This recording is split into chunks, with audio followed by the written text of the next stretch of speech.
2008 থেকে 2023 পর্যন্ত যে এইরকম স্ক্যাম কতগুলি হয়েছে, যে জালিয়াতির মাধ্যমে ব্যাংকিং খাত থেকে যে টাকা বের করে নেওয়া হয়েছিল বিভিন্ন বড় বড় ব্যবসা প্রতিষ্ঠান। আরএফএল ওয়ারড্রপ, প্রিয় সব পোশাক যত্নে থাকবে আরএফএল ওয়ারড্রপে। অনেক ধরনের ছোটোখাটো হয়েছে, কিন্তু আমরা 24টা এরকম ব্যাংকিং স্ক্যাম আমরা জোগাড় করে বিভিন্ন পত্রপত্রিকায় প্রকাশিত হয়েছে এবং সেগুলো বিভিন্ন একাধিক পত্রপত্রিকায় ওই সময় হয়েছে এবং সেগুলো পরবর্তীতে কি এই ব্যাপারে পদক্ষেপ নিয়েছে সে বাংলাদেশ ব্যাংক থেকে কিংবা যারা রেগুলেটরি বডি, সেগুলো আমরা খোঁজ নিয়েছিলাম।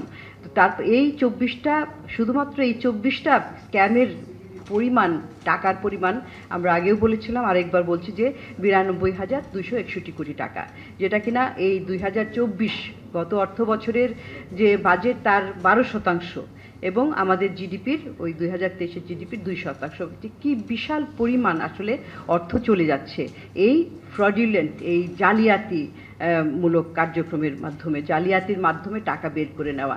এখানে তো আসলে একটা যে জালিয়াতির মাধ্যমে অর্থ নিচ্ছে সে তো না, এটা এখানে অনেক ধরনের ব্যাংকের ভিতরের পরিচালনা পরিষদ, ব্যাংকের ম্যানেজমেন্ট সবাই কিন্তু একসাথে কাজ করে থাকে, তা না হলে তো এত বড় স্ক্যামগুলি হয়ে থাকে না। সেটারও কিন্তু পুঙ্খানুপুঙ্খ আসলে এগুলোর তদন্ত করা প্রয়োজন রয়েছে এবং টাকা কিভাবে বের করে আনবে সেটাও কিন্তু তাদের এটা দায়িত্বের মধ্যে রয়েছে, তাদেরকে এখন এই ব্যাপারে কাজ করতে হবে।